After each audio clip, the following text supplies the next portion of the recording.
You said there's no way you're going to be treating parents as domestic terrorists, but you got the National Security Division in a press release regarding your memo that day.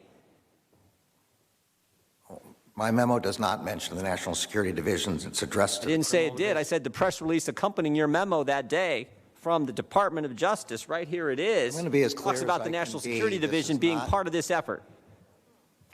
I want to be clear as I can be. This is not about what happens inside school board meetings. It's only about threats of violence and violence aimed at school officials, school employees, and teachers. First sentence of your memo, very first sentence, you said, in recent months there's been a disturbing spike in harassment, intimidation, threats of violence. Yes. When did you first review the data showing this so-called disturbing uptick?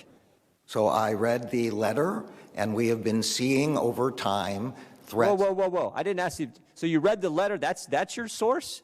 So let me be clear. This is not a prosecution or an Is there some investigation. study, some effort, some investigation someone did that said there's been a disturbing uptick, or you just take the words of the National School Board Association?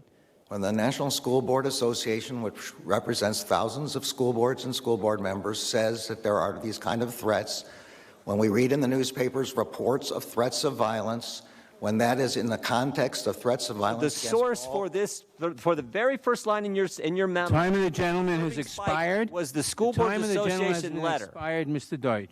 Thank you, Mr. Chairman. Thank you, General Garland, for being here. What's so disturbing to me is a lack of concern about threats of violence.